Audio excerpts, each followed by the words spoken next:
see and keep that watchful eye over us, that has sustained us and maintained us. You never know how things unfold in life. Thanks, man. But there's a gentleman that I met 4 years ago. And he said, oh, my name is this and I do that, and I have companies all over the world, and maybe you can come in and help me with some of my work. But I called the gentleman. Didn't get any real response. Then about a year and a half ago, I started getting calls from him. But every place he invited me, I said, no, I can't go there. No, I can't go. Why do you want me to come? What's going on? So, the last time I was in New York, my boss was with me, so I said, yeah, I'll meet with you. I have my boss with me, so she can do that reading while I'm listening. So we met with one of the vice presidents, and gentlemen said, well, this is what we do. We do a lot of work in security, we do a lot of work in infrastructure, and we have contracts, and we're an Israeli company with contracts in South Africa, Nigeria, Ghana, a couple of other countries on the continent of Africa. And he said to me, quite frankly, we need more people that look like you to be talking to people that look like them. So it made a little sense, and so we're going to go over and meet with him and other officers of the company. And I don't know if you guys remember Avishai Nakhon, the Ethiopian Israeli who was here and he did his film 400 Miles to Freedom. So I contacted Avishai, and I told Avishai that I needed him to send me his people's phone numbers and to let them know I was coming and to open the door for some of the Kiskim of the community, because I want to sit and talk with them, more so than the Ethiopian rabbis, the Ethiopian rabbis. I want to really make that connection with the elders there. So we'll be leaving on Tuesday, and with the grace of the Eternal, we'll get out of here without any snow and fuss, and be with the Eternal. I think we'll be home that following Monday. But this is an interesting portion. So I do want you to keep me in your prayers, and deeply appreciate the prayers of the community that are moving about in the land of Paris, Israel. And as I said, I'll be getting at it Wednesday and returning home Sunday and Monday of next week. So this coming Shabbat, we're asking everyone to please hear Terumah. Terumah. The word Terumah means lifted up, lifted off. And it's talking about who gives Terumah. It says one whose heart is willing. If your heart isn't willing, God says, you know what, I really, it's not like I'm hungry, right? Or I really need anything.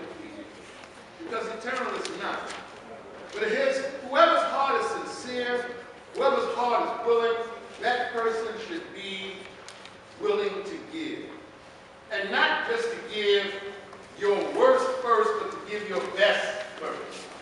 Because it goes on to say, your gold and your silver and your brass or your copper.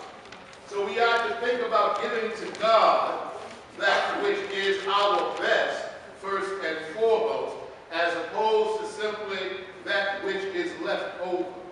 But it also doesn't just represent the tabernacle that was constructed in the wilderness. That tabernacle that was constructed, please say the word Mishkan. Mishkan. So the Mishkan was the dwelling place, the dwelling place, the dwelling place. The Mishkan was the dwelling place. You heard today. You heard Mishkan today. And the word Mikdash, say the word Mikdash. Mikdash is the sanctuary. It is that indwelling place. A Mishkan is a dwelling. A Mikdash is that very sacred place. What does this have to do, this tent of meetings,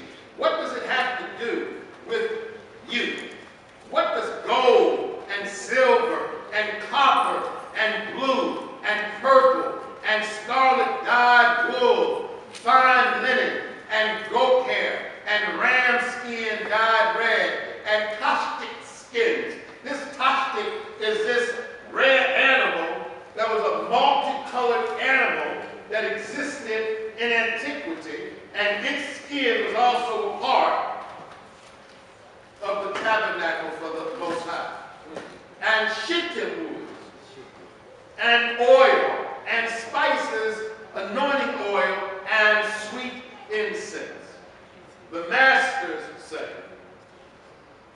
that the materials donated for the Mishkan, for the tent of meeting, correspond to the components of the human body. I told you before, when you would bring an offering to the Kohanim, they would take your offering and they would lift and wave your offering before the Eternal. It wasn't the piece of meat or the loaf of bread that was being raised that was significant if your heart wasn't in that as well. If you simply say, well, I gave it, I'm done with it, it's over. You got your piece of meat and your loaf of bread.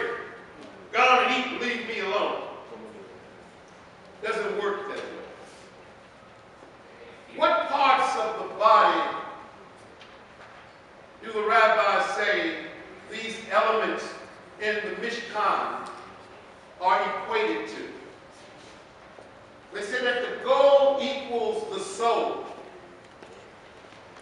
that silver equals the body, that copper equals the voice, that the blue is just like they said, blue blood equals the veins, that purple equals the flesh. What I find interesting about that is you know that the Phoenician people were such a dark people that they were called purple. Maybe none of you have ever been down south and never had a cousin named Blue. Well, he was called Blue because his tone was such that he almost shone blue. That's how dark he was. Blue. Same thing with purple. Red represents the blood. The flax that was used to wrap these things together represent the intestines. It says that the goat hair represents the head. The ram skin dyed red, this skin is the skin of the face. Don't think about a red face. Have you ever been to Georgia? Have you ever really seen what dirt looked like? The dirt that Adam was really made from? That dirt was so red. If you go to Nigeria, it's the same dirt. Cameroon, that dirt is so red, when they work in the dirt, they turn red. They're red and black and shiny all together at one time. And this tashish, this skin of many colors, of this animal that had a multicolored skin, it said that this represented the scalp. That the shittim wood which was the wood that the ark was made of, represents the bones. The oil for lighting the menorah represents the eyes. The spices for anointing and sweet incense represents the nose, the mouth, and the palate. And the various gemstones for setting in the breastplate represent the kidney and the heart. You are in effect, we are in effect, a dwelling place for the Most High. You can take holiness anywhere you go. You can take holiness anywhere that you go. So if you're in the midst of unholy people, they can't extract your holiness from you. In other words, if you don't eat those things that the Torah prescribes us not to eat, it doesn't matter who you're around, you're not going to eat them. You're going to maintain yourself. I hope. Mishkan, the dwelling. You and I are a Mishkan, a dwelling place for the Most High. That is why I said, I will take it off of the tablets of stone. And where did the eternal say he was going to write the law?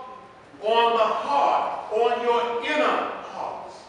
I'm going to inscribe my law. It doesn't have to be on the tablet of stone if it's inside of you. Amen. If you connect with it. That's why we read today. It says that when you return, it says, I'm going to choose for myself Kohanim and Levitim. I'm going to separate them from amongst those who desire to make themselves holy. It's what you want to do. This Mishkan, that also that you represent as that dwelling place for God. The other Mishkan that we have is our home. The home is a Mishkan. It is a dwelling place. It should be a place of peace. It should be a place of serenity. It should be a place of comfort. It should be a place of understanding. It should be a place of love. Because if you hate to go home, then you need to change your address. And whatever you have to do to change your address, you have to do. But if going home perplexes you, you ever had a job that you didn't like? And the closer you got to that job, the more butterflies would get it. I mean, your anxiety would just start building up and retching up in you. And when you got to work, it was at this level. And by the time you left work, it was at this level. And then the further you got away from the job, you started ratcheting down. Now, what if when you get close to home, it starts ratcheting back up? It's not the right place. Or it's not the right condition in the place. But the condition of the place just doesn't have something to do with one entity. It has something to do with every entity that is a part of that place. Every entity that is a part of that place. In other words, we all should have our obligations and we all should have our responsibilities to make that home complete. That home, to be complete, has to have various elements and components that are bringing those various elements together to make a home that is complete. I was talking with one of the brothers this week, and he said, well, you know, a lot of the problems that we're having in the field that he endeavors and works in is the fact that in so many homes, there are no men. And because there are no men, the young guys are lost. They're simply lost, and they are looking for guidance. So brothers at your home, stay home. You have an obligation to raise your children. Not only will I got it every other weekend. It's not sufficient. It's leaving a void in their lives. A void that needs to be filled. So, Mom, we can't say, well, I don't need you because I'm making more money than you anyway. Yes, you do. I thought y'all just today, I need you. You need, we're all a part of God's family. Well, God's family should be in your family. If you get along better with other families than you do with your own, well, no, God ain't at my house.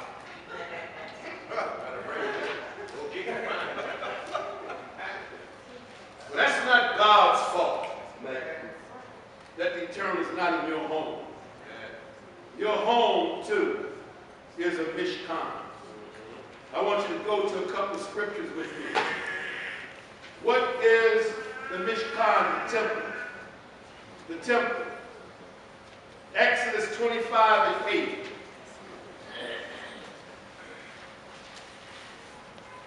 In Christianity, the temple is the church. In our way of life, being a part of Beth Israel, Bnai Israel, the temple is the home. The Eternal says in Exodus 25:8, and let them make me a sanctuary, that I may dwell among them, just not dwelling in that place that you go to once or twice a week, but the place that you build, the place that you live on a daily basis should also be a sanctuary where God, where the Eternal, can dwell within. All right? The shulchan, the table, and the mizbeach, the altar. If you go into a church, it's very elaborate with altars and really laid out, and it's really beautiful. Our altar in the Israelite way of life is your family table. That's your altar. When you are never able to ever get together and convene and have dinner together, you're desecrating your altar. If you're always so busy that you got so much to do that you can never sit down and take the time to be with your family, I don't think that we're truly doing the will of the Most High. Go to Exodus 25 and 23. Exodus 25 and 23. When you get to Exodus 25 and 23, I'm going to ask you to read with me, please, from the 23rd verse through verse 30. And thou shalt make a table of acacia wood. 2 cubits shall be the length thereof, and a cubit and a breadth thereof, the height thereof.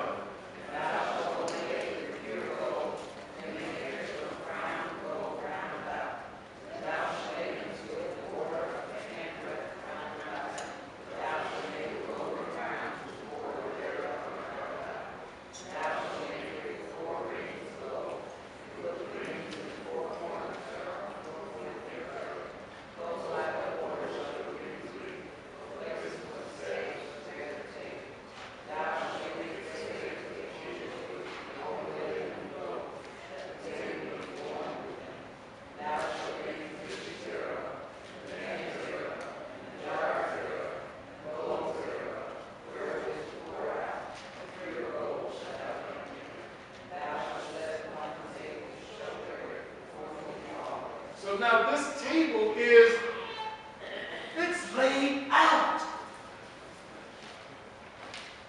Do we give our family our best some of the time? Most of the time?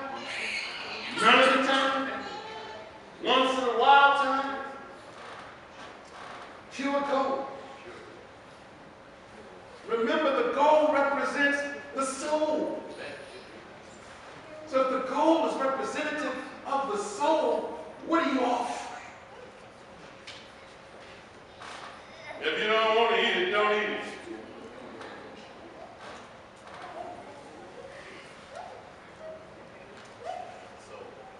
This is the soul.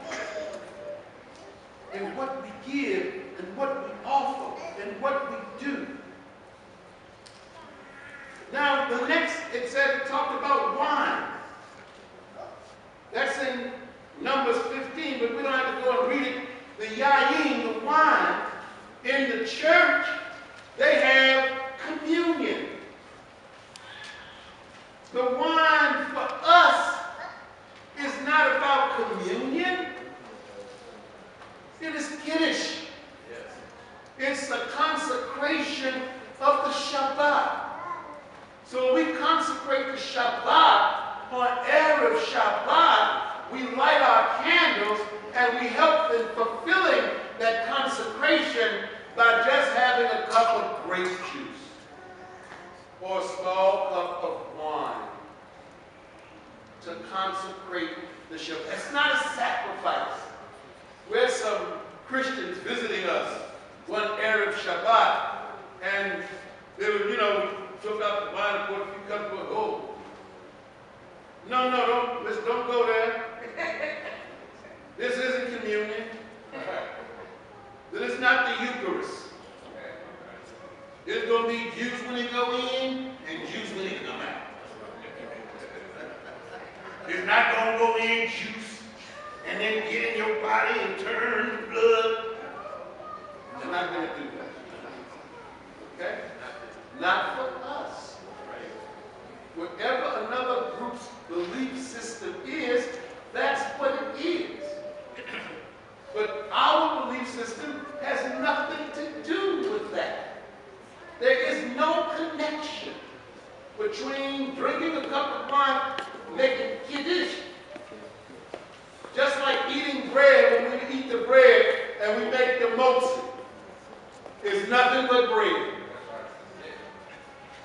When we eat lamb, it's nothing but lamb. All I do with lamb is eat it. You put it in the oven, you can put it on the grill. And I'm going to have and enjoy that piece of lamb. This kiyor, the brass, the basin for washing. The basin for washing. In the Christian community, it's called holy water. The water for us is nitalat yadayim. We simply are washing our hands.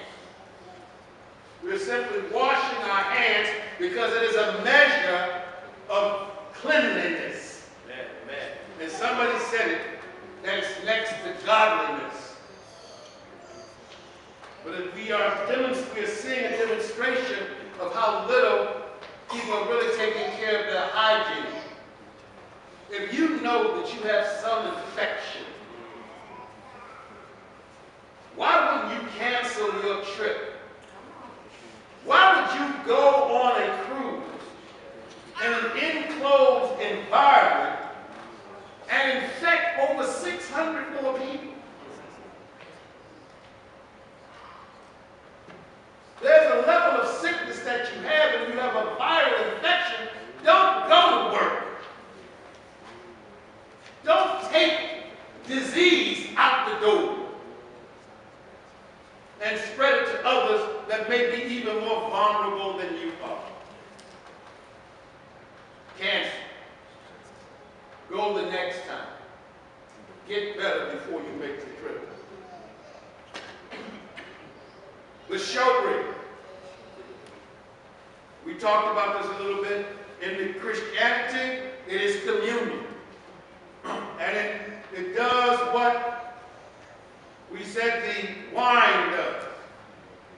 It too has a role in Christianity. In our way of life, it is nothing but that braided bread, the challah.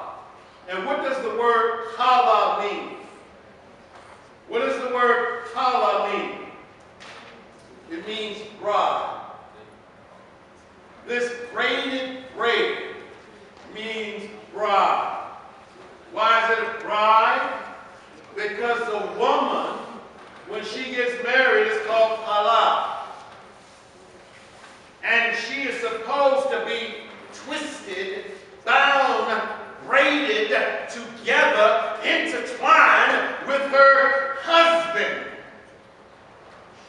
No wonder somebody said, bone of my bone and flesh of my flesh. She shall be called woman.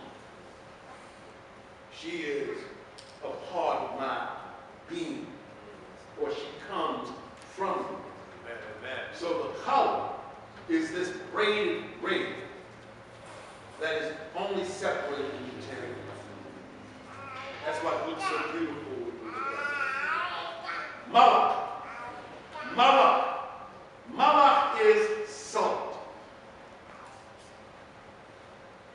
Malach is salt. We are told in the Torah that all of your offerings shall be seasoned with salt.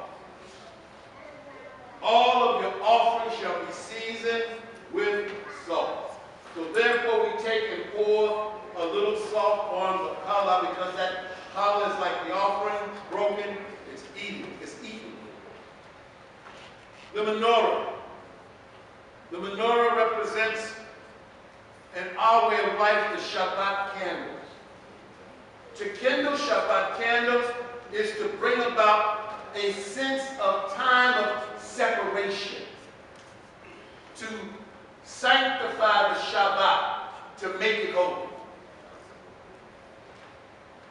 You know, when you first came into Israel, you thought you could make it holy by going out on Friday night. Come on, tell the truth. I know anybody put their hand up. I don't want you on film. Because we weren't into the Sabbath like that. We weren't into the Sabbath to the extent that it was that sacred time. We didn't demarcate it as sacred because we did not have an instrument for marking it so. But lighting the candles should also light the flame of your being. Yes. The flame of your soul.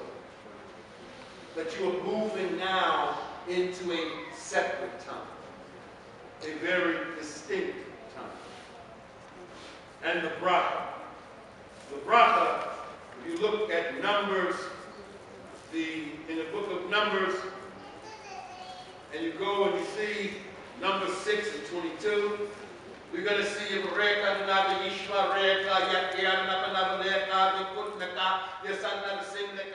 but there's another time that we do that bracha, except for the Shabbat, and that's on Friday evening, where the parents become the priest.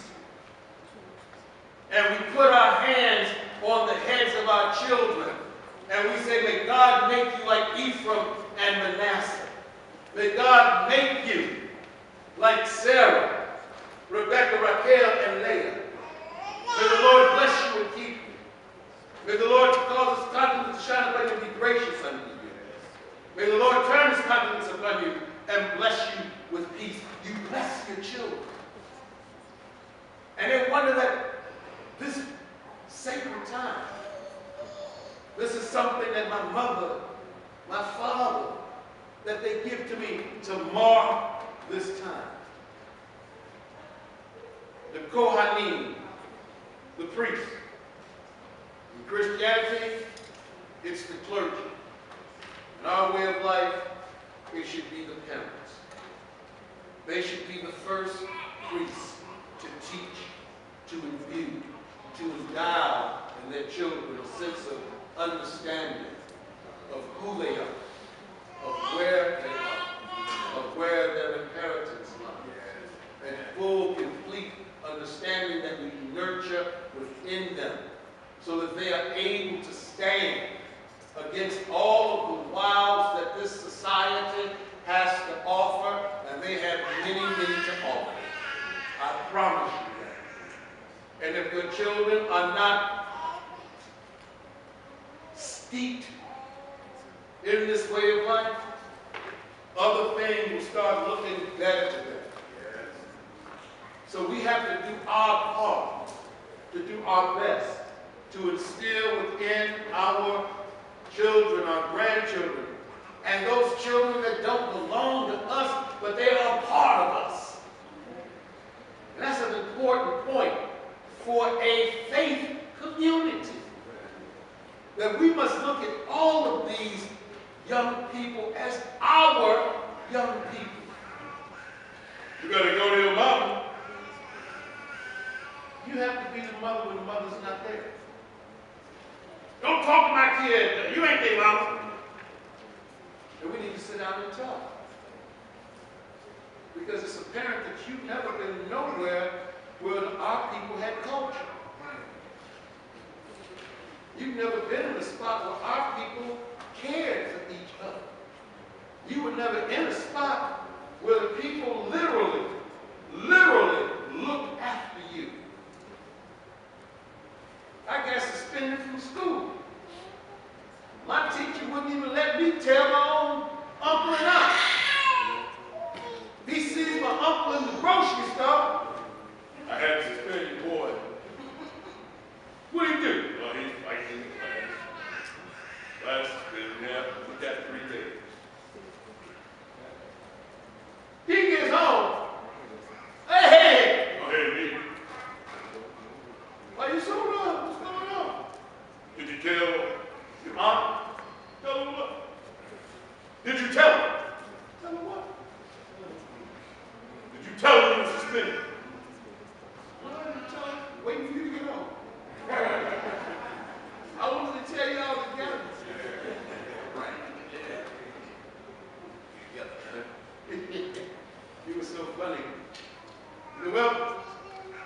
You may think you got 3 days off, but you can't stay with me if you're not in school doing nothing.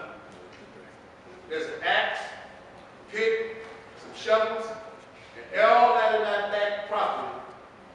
I want it cleared in 3 days. You have to have so much done, have it every day, because we don't feed people that don't work here.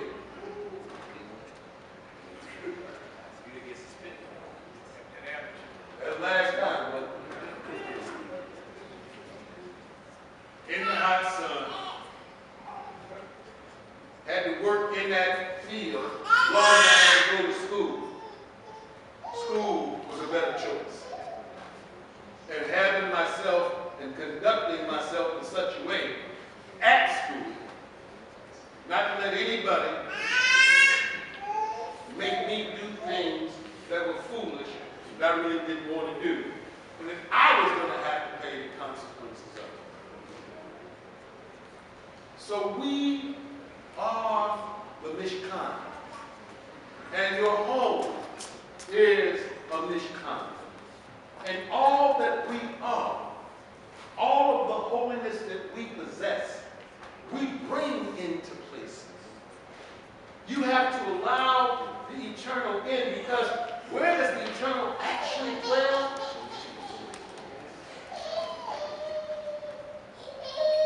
And we have to learn how to call on the eternal that dwells inside our Mishkan, inside of the place of holiness, place of peace. Sometimes you lose the peace.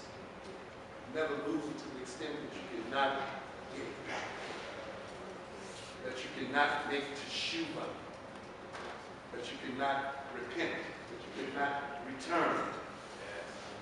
Never be in that position. You're so big until you can't hear anything. And when you're sorry,